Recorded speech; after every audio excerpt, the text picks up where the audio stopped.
Hello friends, मैं अनंत कुमार आप सभी का स्मार्ट स्टडी में स्वागत है। कैसे हैं आप लोग? उम्मीद करते हैं आप सभी अच्छे होंगे। हम लोग पढ़ रहे हैं घटना चक्र जीएस पॉइंटर को, जिसमें हम लोग देख रहे हैं भारतीय राज्य व्यवस्था यानी पॉलिटिको। इससे पहले अलग अलग टॉपिक को कराया गया है। अब नहीं देखा है तो जाइए प्लेलिस्ट में, उन सभी वीडियो को आप देख लीजिए। ठीक है, जीएस पॉइंटर में अगर बात करें तो इसमें आपका संघ एवं राज्य लोक सेवा आयोग द्वारा आयोजित निम्न एग्जामों का प्रश्न पत्र के प्रश्नों को इसमें सम्मिलित किया गया है। ठीक है, चलिए हम लोग आगे चलते हैं। आगे जाने से पहले अगर इस चैनल पर आप नए हैं तो चैनल को सब्सक्राइब कर लीजिए और लाइक कीजिए और शेयर जरूर कीजिए। ठीक है, और बेल आइकन का बटन दबा लीजिएगा जिससे नोटिफिकेशन जो है पहले आपके पास पहुंचे। ठीक है, चलिए हम लोग आगे चलते हैं टॉपिक की ओर। तो हम लोग क्या टॉपिक देखने वाले हैं? तो आज हम लोग दो टॉपिक देखने वाले हैं। सबसे पहले टॉपिक है आपका राष्ट्रीय प्रतीक। ठीक है, पहला टॉपिक हो तो राष्ट्रीय प्रतीक की अगर हम बात करें, इसमें पहला क्वेश्चन दिया हुआ है कि भारत का राष्ट्रीय पशु कौन है? तो आपका बाघ हो गया। भारत का राष्ट्रीय पुष्प कमल हो गया। भारत का राष्ट्रीय पक्षी है मोर। भारत का राष्ट्रीय ध्वज में जो चक्र का जो प्रतीक है वह न्याय का प्रतीक है। भारत के राष्ट्रीय ध्वज में आरो यानी तीली की जो कुल संख्या जो है आपका 24 है। राष्ट्रीय ध्वज की लंबाई चौड़ाई का अनुपात की अगर हम बात करें तो 3:2 के अनुपात में जो है आपका राष्ट्रीय ध्वज की लंबाई और चौड़ाई का अनुपात दिया गया है। संपूर्ण राष्ट्रगान का वादन यानी गायन काल कितना होता है? तो आपका 52 सेकेंड का होता है। जन गण मन को भारत के राष्ट्रगान के रूप में अपनाया गया तो 1950 में अपनाया गया है। ठीक है, अगला क्वेश्चन दिया हुआ है कि भारत की संविधान सभा ने राष्ट्रीय ध्वज के प्रारूप को स्वीकार किया। कब किया? तो 22 जुलाई 1947 को स्वीकार किया है। अगला क्वेश्चन दिया है कि भारत शासन द्वारा राजकीय चिन्ह अंगीकृत किया गया था तो 26 जनवरी 1950 से एडॉप्ट किया गया उसे। भारतीय राष्ट्रीय पंचांग आधारित है तो आपका शक सनवंत पर आधारित है। राष्ट्रीय पंचांग को कब अपनाया गया? तो 22 मार्च 1957 को अपनाया गया है। चलिए नेक्स्ट क्वेश्चन की ओर चलते हैं। नेक्स्ट क्वेश्चन में आपका फिर दूसरी का टॉपिक आ गया कि राज्य एवं संघ राज्य क्षेत्र। इन टॉपिक को भी हम लोग देखेंगे। इसका पहला क्वेश्चन आपका दिया हुआ है कि संविधान में हमारे राष्ट्र का उल्लेख किन नामों से हुआ है? तो भारत और इंडिया के नामों से हुआ है। संविधान के प्रथम अनुच्छेद के अनुसार भारत है तो राज्यों का यूनियन है यानी संघ है। भारतीय संसद को नया राज्य बनाने का अधिकार है तो संविधान के अनुच्छेद 3 के अंतर्गत जो है भारतीय संसद को नया राज्य बनाने का अधिकार दिया गया है। अगला क्वेश्चन है कि नए राज्य की गठन की शक्ति निहित है तो संसद में निहित है। भारत के संविधान के अंतर्गत राज्यों की सीमाओं को परिवर्तित करने की शक्ति किसको दिया गया है? तो संसद को दिया गया है। एक राज्य को संघ में सम्मिलित करने अथवा नए राज्यों की स्थापना करने की कार्यपालिकीय शक्ति प्राप्त है तो संसद को। नए राज्यों के निर्माण के बारे में सही कथन क्या है? तो सही कथन देखते हैं।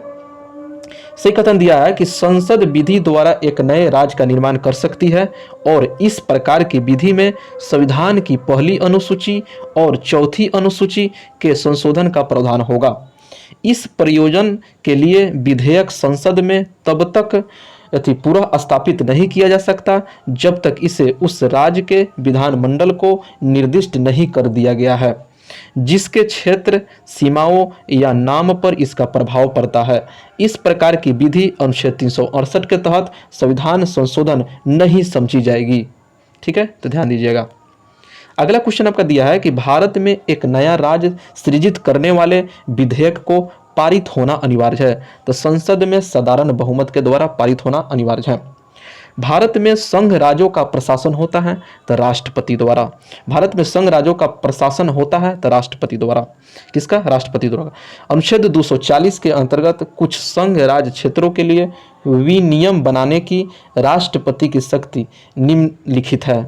तो 240(1) के क यानी अंडमान और निकोबार द्वीप, 240(1) के ख लक्षद्वीप, 240(1) के ग दादर और नागर हवेली तथा दमन और दीप, 240(1) अंग में दिया है पुदुचेरी। चलिए आगे चलते हैं। नोट में क्या दिया हुआ है? नोट में आपका दिया हुआ है कि ध्यातव्य है कि 26 जनवरी 2020 से 2 केंद्र शासित प्रदेशों यथा कौन है? एक में दादर और नागर हवेली तथा 2 में दमन और दीव को आपस में विलय कर एक केंद्र शासित प्रदेश यथा दादर और नागर हवेली तथा दमन और दीव घोषित कर दिया गया है। ठीक है, अगला क्वेश्चन के कथन और कारण का क्वेश्चन है आपका। पहला कथन दिया है कि भारत संघ नहीं है, यह एकदम गलत है। कारण दिया है कि किसी भी राज्य का क्षेत्र सीमा नाम उसकी सहमति के बिना भी परिवर्तित करने की शक्ति संघीय संसद को प्राप्त है। किंतु आर सही है, क्या है, आर सही है और ए आपका गलत हो गया। नए राज्यों के निर्माण के लिए संवैधानिक उपबंध क्या है, तो किसी राज्य का क्षेत्र बढ़ाकर, किसी राज्य का क्षेत्र घटाकर, किसी राज्य का नाम परिवर्तन करके संवैधानिक उपबंध है। अगला क्वेश्चन दिया है कि संवैधानिक प्रावधानों के अनुसार राज्य की सीमा को बदलने के लिए राज्य की सहमति आवश्यक नहीं है। अगले क्वेश्चन पर चलते हैं कि संविधान के अनुच्छेद 3 के तहत संसद के एक कानून द्वारा संभव है, क्या संभव है, तो नए राज्यों का गठन, राज्यों के क्षेत्रों में परिवर्तन और राज्यों की सीमाओं में परिवर्तन, इन सभी का संभावना है, संभव है। संसद विधि द्वारा भारतीय संघ में नए राज्यों का प्रवेश या उनकी स्थापना कर सकती है, किस अनुच्छेद के द्वारा, तो संविधान के अनुच्छेद 2 के तहत। सही कथन है, चलिए देखते हैं सही कथन क्या है। सही कथन आपका दिया हुआ है एक में दिया है कि संविधान में यूनियन ऑफ स्टेट्स शब्द प्रयुक्त हुआ है क्योंकि भारतीय राज्यों को अलग होने का अधिकार नहीं है। दूसरा दिया हुआ है कि एसके धर आयोग ने राज्यों के पुनर्गठन हेतु भाषा के आधार की अपेक्षा प्रशासनिक सुविधा को वरीयता दी थी। तीसरा दिया हुआ है कि पंडित नेहरू, सरदार पटेल, पटाभी सीतारमैया की अध्यक्षता में कांग्रेस कमेटी राज्यों के पुनर्गठन में भाषाई आधार के पक्ष में नहीं थी। तो सभी बात आपका सही दिया हुआ है। अगला क्वेश्चन है कि यदि भारतीय संघ में एक नए राज्य का सृजन किया जाना है तो संशोधन करना आवश्यक होगा, यानी प्रथम अनुसूची में संशोधन करना आवश्यक होगा। भारत में संघ शासित प्रदेश है तो 8, लोकसभा में केंद्र शासित प्रदेशों के लिए सीटें यानी स्थान आरक्षित हैं तो 20, वर्तमान में लोकसभा में संघ शासित क्षेत्रों के 19 प्रतिनिधि हैं।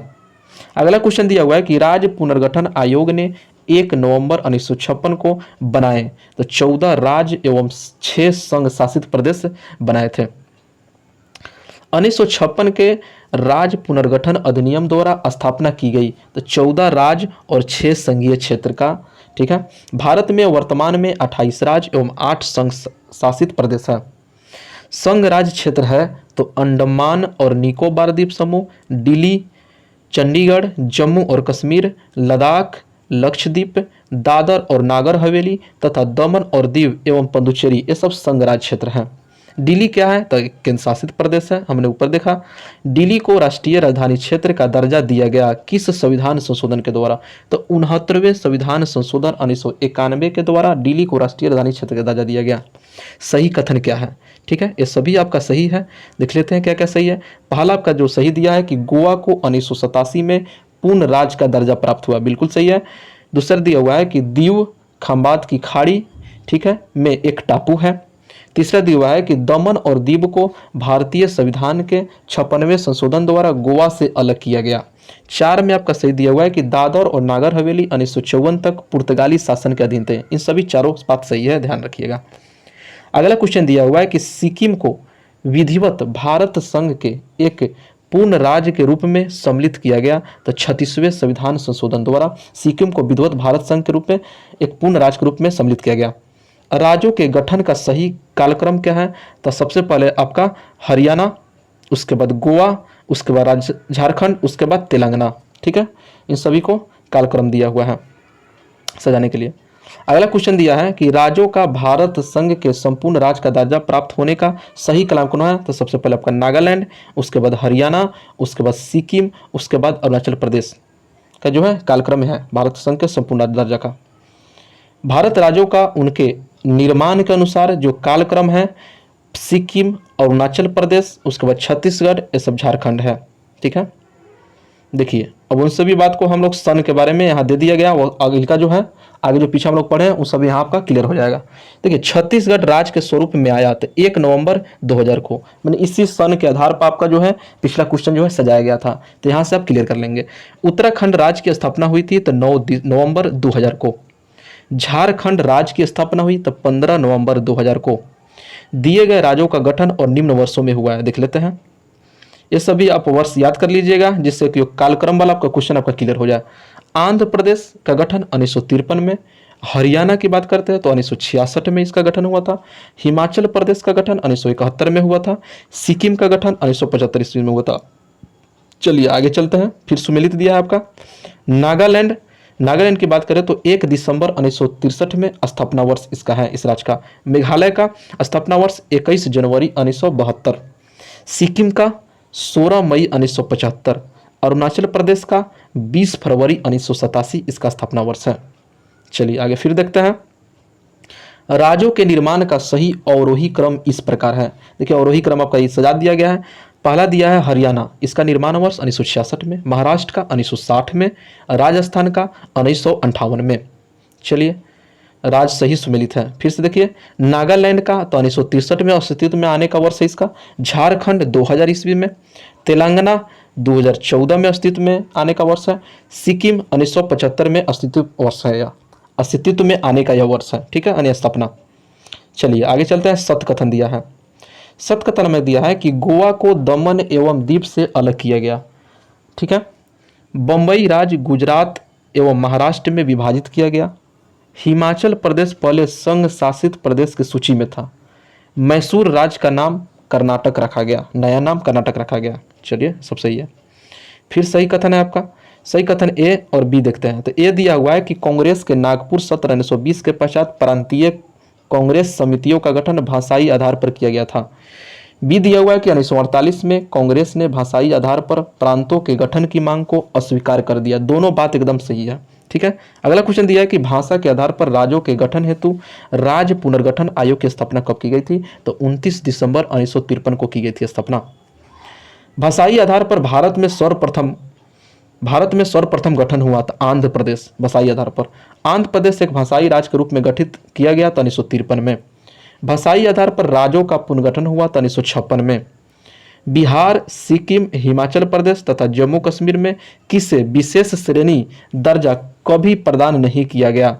इनमें से तो बिहार को जो है नहीं दर्जा दिया गया है, ठीक है, विशेष श्रेणी का। तो हम लोगों ने दोनों टॉपिक को हम लोग देख लियागा, दोनों टॉपिक को हम लोग ने देख लिए।